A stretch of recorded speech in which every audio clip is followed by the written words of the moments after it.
بسم الله الرحمن الرحيم. اللهم صل على سيدنا محمد. النادي الاهلي عامل صفقات من حديد ونار، صفقات مولعه الدنيا، صفقات صاروخيه.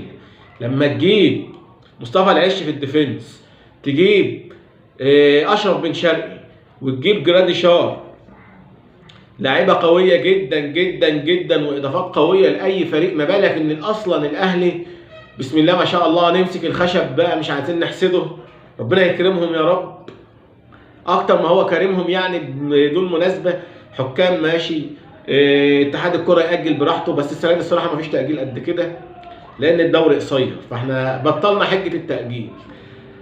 الاهلي جايب صفقتين يعني مرعبين. انا مش متخيل ان الاهلي هيلعب باشرف بن شرقي قصاد الزمالك اول ماتش، وجراديشار كل ماتش جون، مكنه اهداف.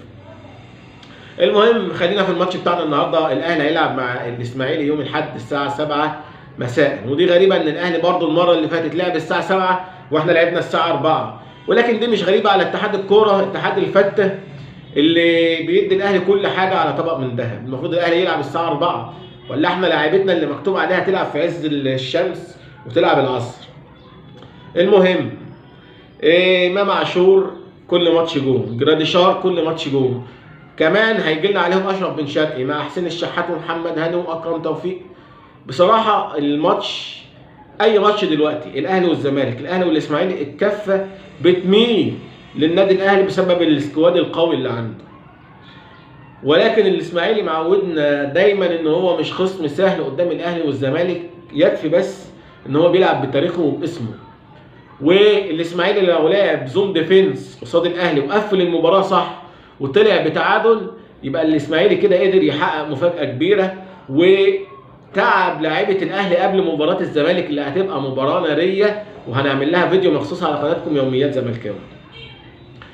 بشكر كل حبايبي واخواتي الاهلاويه والزملكاويه اللي بيدعمونا باللايك للفيديو والاشتراك في القناه، واللي بيفعلوا زر الجرس عشان يوصل لهم كل جديد من قناتهم يوميات زملكاوي.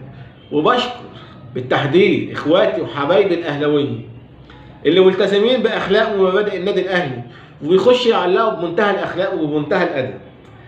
بشكركم، وما تنسوش تكتبوا لنا في التعليقات والكومنتات مين اللي هيكسب الماتش الجاي ان شاء الله. توقعكم النادي الاهلي ولا النادي الاسماعيلي، ولا المباراه هتطلع تعادل؟ وعايز اقول لكم ان المباراه مش سهله لا على الاهلي ولا على الاسماعيلي بطبيعه الحال، ووارد جدا ان الاسماعيلي يعمل مفاجاه قبل مباراه الزمالك ويخلي الزمالك يدخل ماتش الاهلي وهو متساوي معاه في النقاط لو قدر يحقق مفاجاه ويكسب النادي الاهلي. بشكركم والى اللقاء في مزيد من فيديوهات على قناتكم يوميات زملكاوي.